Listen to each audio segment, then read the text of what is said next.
Hello everyone, and thanks for joining me. This is Set for Life. Why Set for Life? Because we all want to be set for life. And Jesus came that we might have life and have it more abundant. So we're seeking after that life, seeking after what it looks like to follow him in such a way that we truly live and bring him glory. And that's what we're going to talk about today. So thanks so much for getting on here, carving out a little bit of time of your day, committing to getting better together, because when our walk gets better, our world gets better. And that's what we want. So today, I just want to encourage you today. I want to encourage you today because it can be a grind. Seeking and working on our character, having God work on our attitudes and how we treat others, and changing, transforming, those are not necessarily easy things, and the enemy does not make them easy for us. So it's a grind. It's every day committing to, Lord, I'm seeking after you. I want you to change me. I want you to use me.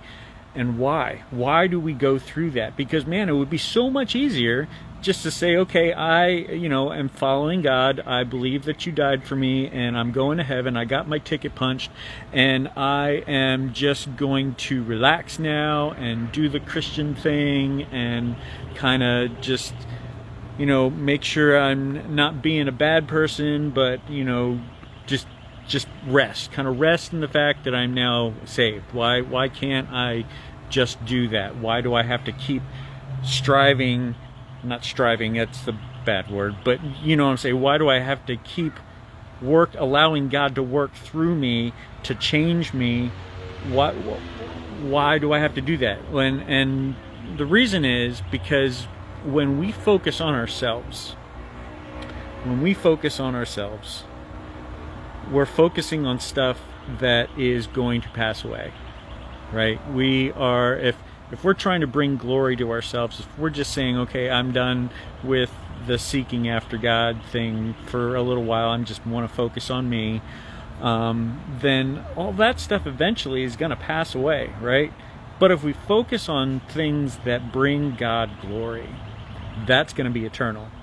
Those things are going to be eternal. We want to build the kingdom, right? We want to bring as many people with us to heaven as possible. We want to bring him glory.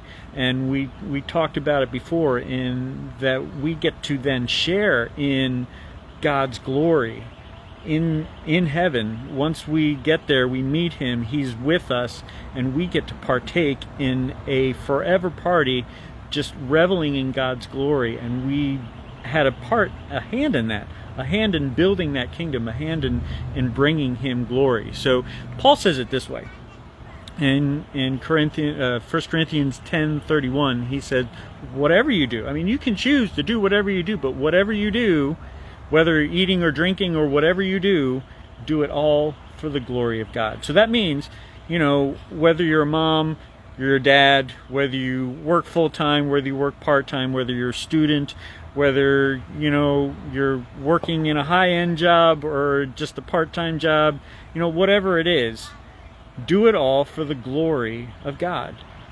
And how do we do that? We do that by allowing God to refine our character, refine our attitudes. We're seeking after him. We want to be used of him.